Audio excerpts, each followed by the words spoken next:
नमस्कार दोस्तों, जय हिंद।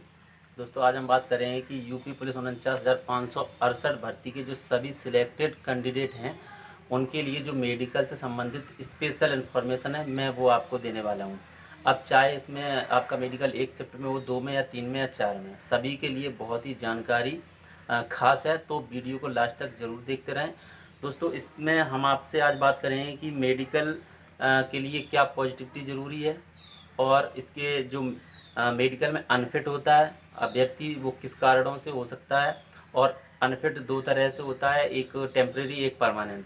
तो उसके बाद रीमेडिकल की क्या प्रोसेस होती है, रीमेडिकल में कौन अभ्यर्थी बाद में फिट होने के चांस होते हैं और कौन अभ्यर्थी जो हैं वो रीमेडिकल में परमानेंटली अनफिट हो जाते हैं। दोस्तों इसके लिए आप वीडियो को लास्ट तक पूरा देखते रहिए। तो दोस्तों मेरा नाम है राघवेंद्र और मेरे चैनल में आपका बहुत बहुत स्वागत है। तो सबसे पहले हम आपसे यही बात कहेंगे कि सभी उन अब सिलेक्टेड अभ्यर्थियों का मेरी तरफ से बहुत बहुत शुभकामनाएं, उनका मेडिकल बहुत अच्छे से हो और सभी अभ्यर्थी मेडिकल में क्वालिफाई हों। तो देखिए, मेडिकल से पहले सबसे बड़ी चीज़ ये है कि मेडिकल से पहले आप बिल्कुल निश्चिंत रहिए। कोई किसी प्रकार से आप चिंता ना कीजिए कि ना ही आपके ऊपर डर होना चाहिए। ठीक है, ये नहीं सोचना चाहिए आपको कि मेडिकल में मुझे कोई प्रॉब्लम हो सकती है। ठीक है, अगर कोई आपको डाउट है तो आप अपने किसी भी आपके यहाँ पे जो भी अच्छा सा डॉक्टर हो, एमबीबीएस हो या वरिष्ठ हो, उससे आप सलाह ले सकते हैं। और यदि आपको किसी भी प्रकार की कोई प्रॉब्लम होती है उस समय, तो आप अपने डॉक्टर से ट्रीटमेंट ले सकते हैं और उसके जो सुझाव हैं उन्हें फॉलो कीजिए। ठीक है, और उसके बाद सबसे बड़ी चीज़ ये है कि मेडिकल से पहले आप बिल्कुल निश्चिंत रहिए। कोई किसी प्रकार से आप चिंता ना कीजिए कि ना ही आपके ऊपर डर होना चाहिए। ठीक है, ये नहीं सोचना चाहिए आपको कि मेडिकल में मुझे कोई प्रॉब्लम हो सकती है। ठीक है, अगर कोई आपको डाउट है तो आप अपने किसी भी आपके यहाँ पे जो भी अच्छा सा डॉक्टर हो, एमबीबीएस हो या वरिष्ठ हो, उससे आप सलाह ले सकते हैं। और यदि आपको किसी भी प्रकार की कोई प्रॉब्लम होती है उस समय, तो आप अपने डॉक्टर से ट्रीटमेंट ले सकते हैं और उसके जो सुझाव हैं उन्हें फॉलो कीजिए। ठीक है, और उसके बाद अगर आपको कोई कमी है, उस कमी को लेकर उसका डर अपने ऊपर हावी बिल्कुल मत होने दीजिए। क्योंकि अगर आपको हो सकता है अनजाने में ही आप फालतू का डर अपने ऊपर बनाए हो और मेडिकल के समय आप उस चीज़ को लेकर नर्वस हो जाएं। और फिर क्या होता है कि जब आपका मेडिकल हो रहा होता है उस समय अगर आप नर्वस हैं या टेंशन में हैं या वरी हैं और आपका बीपी हाई लो हो जाए, तो उस कंडीशन में आप दूसरी परेशानी क्रिएट कर सकते हैं। तो क्या होगा कि अगर आपसे दूसरी कोई बातें पूछी जा रही हैं मेडिकल से संबंधित, तो आपको डर किसी और चीज़ का होता है और आप दूसरी चीज़ में कंफ्यूज होकर गलत जवाब दे सकते हैं। ठीक है, तो इस बात को अपने ऊपर से बिल्कुल हटा दीजिए कि आपको कोई प्रॉब्लम है। ठीक है, चलिए आगे। सबसे बड़ी चीज़ है, अगर वास्तव में मैं बताऊं, अगर आप मेडिकली फिजिकली आप मेंटली फिट हैं तो कोई नहीं है जो आपको अनफिट करेगा। बिल्कुल सत्य है, अगर आप फिट हैं तो बिल्कुल निश्चिंत रहिए, आप बिल्कुल फिट ही हो जाओगे उसमें।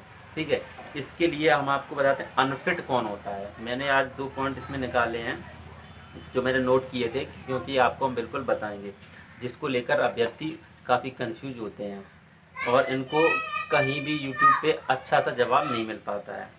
तो अनफिट कौन होता है और रीमेडिकल किसका होता है, वो रीमेडिकल में कौन कौन अभ्यर्थी फिट और अनफिट हो जाते हैं। तो देखिए, अनफिट कौन होता है। सबसे पहले, जिस समय आपका मेडिकल हो रहा होता है, ये बात ध्यान रखना, जिस समय आपका मेडिकल हो रहा होता है उस समय यदि आप मेडिकल में चेक हो रहे पार्ट या उस पॉइंट पे उनके मानकों पर आप यदि खरे नहीं उतरते, जैसे कि आपकी जो जिस चीज़ का आपका मेजरमेंट हो रहा हो या आपके जो आई या जो कुछ भी चेक हो रहा हो, उस समय यदि उस चीज़ में आप फिट नहीं हैं तो उस समय आपको वहाँ पे मेडिकल में अनफिट घोषित कर दिया जाएगा। जैसे कि मैं एग्जांपल देता हूँ कि आपके, चलिए मान लीजिए आई टेस्ट हो रहा है और आपको कोई वर्ड पढ़ने के लिए दिए जाते हैं और आप उस समय क्या है, आप टेंशन में नर्वस हैं और आपने एक आंख बंद करके दूसरी आंख से पढ़ दिया और उसके बाद जब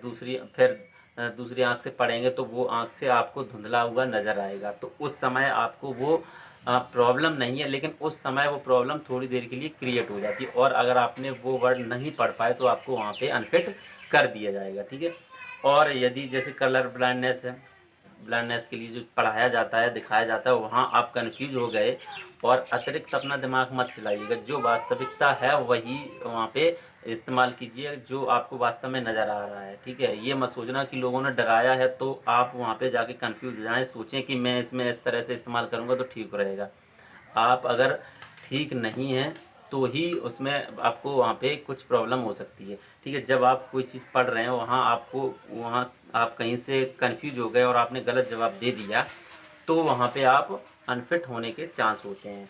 फिर क्या होता है, जैसे कि आपका कहीं, जैसे कि हाथ में या कहीं किसी जगह कोई सर्जरी हुई है और ताज़ा घाव है, या कहीं एक्सीडेंटल ताज़ी ताज़ी घटना हुई है और चोट लगी हुई है, काफ़ी सूजन है, या कुछ और कंडीशन है जो आप चल भी नहीं पा रहे हो, या जैसे कि पैर में चोट लग गई और आप चल नहीं पा रहे हो, ठीक है। ऐसी कोई उस समय की जो आपकी परिस्थिति होती है, केवल उसको देखकर मेडिकल में अनफिट किया जाता है, चाहे वह टेम्परेरी हो या परमानेंट हो। उस समय जो आपकी स्थिति है, अगर आप वहाँ पे मेडिकली फिट नहीं हैं तो ही आपको अनफिट किया जाएगा, चाहे वो आपकी 2 दिन बाद ठीक हो जाए, ठीक है। ये बात मान लीजिए। अब वो टेम्परेरी आपको प्रॉब्लम हो या परमानेंट हो, तो आपको मान लीजिए वहाँ अनफिट कर दिया गया, ठीक है।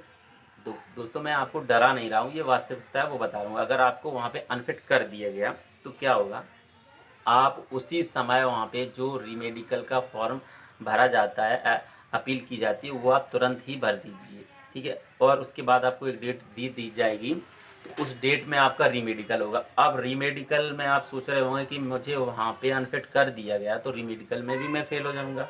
ऐसी बात बिल्कुल नहीं। जैसा कि मैंने बताया था कि मेडिकल में उस समय की एक्चुअल कंडीशन में जो आपकी कंडीशन है उसको देखकर ही मेडिकल में फिट और अनफिट किया जाता है। रीमेडिकल में क्या होता है, जो आपको जैसे आँख की प्रॉब्लम है, ठीक है, वो टेम्परेरी होती है कुछ, और जो कलर ब्लाइंडनेस है वो परमानेंट होती है, ठीक है। तो रीमेडिकल में जब अगर आपको आँख में या किसी दूसरे पार्ट में अगर आपको निकाला गया तो रीमेडिकल में वो चीज़ आपकी स्पेशली चेक की जाएगी, और उसके जो डॉक्टर हैं वो एक्सपर्ट होंगे, उसको डीपली चेक करेंगे कि आप रीमेडिकल आपका जो हो रहा है उसमें आपकी ये जो प्रॉब्लम है वो ट्रीटमेंट से या दवाई से आपकी जो रिकवर हो पाएगी या नहीं, आपकी जो परेशानी वो ठीक हो पाएगी या नहीं, और हो पाएगी तो कितने दिन में। कुछ समय लगेगा, 10 15 20 दिन, या आपकी जो प्रॉब्लम ऐसी है, आपको जैसे कि फीवर हो, डेंगू हो जाए, टाइफाइड हो जाए, कुछ उस समय अगर बीमार हो तो उस समय आपको, या पीलिया या जॉइंट्स कुछ भी हो सकता है, अगर मेडिकल में इस चीज़ को लेकर आपको अनफिट कर दिया जाएगा। लेकिन जो रीमेडिकल होता है उस समय इस चीज़ की खास जांच की जाती है कि आपको ऐसी जो इशू है, आपकी जो ऐसी बीमारी परेशानी है वो आपकी इतने दिन के ट्रीटमेंट से ठीक हो जाएगी, ठीक है। अगर ये होती है टेम्परेरी, क्योंकि ये कुछ समय के बाद ठीक हो जाती है, तो उस चीज़ को रीमेडिकल में आपको फिट कर दिया जाता है, ठीक है। तो इसलिए आप निश्चिंत ही रहिए कि मेडिकल में आपको किसी चीज़ को लेकर अगर अनफिट किया जा रहा है तो हो सकता है वो उसी समय की परेशानी है, ऐसा नहीं है कि वो लाइफ टाइम रहेगी। जो परेशानी लाइफ टाइम होती है वो आपको रीमेडिकल में भी उसमें अनफिट किया जाता है। जैसे कि कलर ब्लाइंडनेस, आपके किसी भी शरीर के अंग का टूटा हुआ होना और उसका एंगल बाद में सर्जरी या किसी के बाद उसकी हड्डी टूटी है और वो एंगल टेढ़ा हो गया हो, वो सही शेप में हाथ पैर या कोई शरीर का अंग न होना, ठीक है, ये परमानेंट होती है। तो इससे आप समझ सकते हैं कि जो आपकी परमानेंट परेशानी है और लाइफ टाइम रहेगी, अगर उसमें आप अनफिट हैं तो ही आप अनफिट रहोगे, ठीक है। जैसे कोई अंग अंग ही नहीं है, उंगली कटी ही है, अगर अगर टाँके हों यहाँ कहीं टाँके हों, कोई प्रॉब्लम नहीं होगी, लेकिन बस आपके अंग सही होने चाहिए। तो आज इससे आपको ये बात समझनी चाहिए कि आप जो टेम्परेरी प्रॉब्लम है उनको लेकर घबराने की ज़रूरत नहीं है बिल्कुल भी। आपका जो रीमेडिकल होता है किस बेस पर होता है मैंने आपको समझाया है। मेडिकल में उस समय की केवल स्थिति देखी जाती है कि अभी हाल में चाहे मुझे फीवर हो जाए, मैं बहुत ज़्यादा बीमार हूँ, तो वो तो 4 दिन बाद 10 दिन बाद ठीक हो जाएगी। तो वहाँ पे अगर अनफिट कर दिया जाता है इस चीज़ को लेकर, तो रीमेडिकल में वो डॉक्टर उसकी जांच करते हैं, उसके बाद पता करते हैं कि ये 10 दिन में 15 दिन में ठीक हो जाएगा दवा के साथ, तो उसमें आपको पास कर दिया जाएगा। और मेडिकल में केवल यही मान लीजिए उस समय की स्थिति, अभी जैसे मैं जाऊँ या कोई अभ्यर्थी जाए और चोट लग जाए और काफ़ी ज़्यादा चोट लग जाए और मैं उस समय वहाँ मेडिकल में पहुँचूँ, तो वो चोट को लेकर हो सकता है मेरा हाथ न चल रहा हो, पैर न चल रहा हो, तो वो अनफिट कर देंगे। लेकिन बाद में रीमेडिकल में देखा जाएगा कि ये आपकी जो चोट है कितने दिन में कवर हो जाएगी, कवर होने वाली है या नहीं है। अगर वो कवर होने की कंडीशन होती है तो उसमें आपको फिट किया जाएगा। तो दोस्तों, अगर आपको इससे संबंधित कोई क्वेश्चन आपके मन में आ रहे हों तो आप हमें ज़रूर कमेंट्स में बताएं। और हमारे जो व्हाट्सअप ग्रुप है यूपी पुलिस 49,000 ये इनके सिलेक्टेड कैंडिडेट का जो एक ग्रुप है, तो उसे आप ज्वाइन कर लीजिए। इसके जो डिस्क्रिप्शन में हम लिंक दे देंगे, उसे आप ज्वाइन कर लीजिए, ठीक है। तो इसके अलावा अगर आपको इसमें कोई कन्फ्यूजन है, आप हमें पूछिए। कुछ ही जैसे कि कुछ 5 से 8% जो कैंडिडेट होते हैं उनको प्रॉब्लम ऐसी होती है, ठीक है। फिर यूपी पुलिस में इतनी जो सेंट्रल की तरह से काफ़ी गहराई से इतना हार्ड मेडिकल नहीं होता है। इसके बाद हम बात करेंगे कि यदि आपको इस वीडियो से वास्तव में कुछ सही जानकारी मिली और आपको लगता है कि हमारे द्वारा बनाया गया ये वीडियो या अन्य वीडियो आपके काम आते हैं, तो हमारे चैनल को सब्सक्राइब जरूर कर लीजिएगा। और इस वीडियो से अगर आपको वास्तव में कुछ सही जानकारी मिली है तो उसे लाइक और शेयर ज़्यादा से ज़्यादा कीजिए और हमसे जुड़े रहिए, ताकि हम भी आपके लिए कुछ सहयोग कर सकें और हमारा जो सहयोग है आप तक पूरा का पूरा पहुंचता रहे। और सभी अभ्यर्थियों का मेरी तरफ से बहुत बहुत शुभकामनाएं। सभी को सिलेक्शन मिले, मेरी बस यही दुआएं हैं। वीडियो देखने के लिए दोस्तों बहुत बहुत धन्यवाद।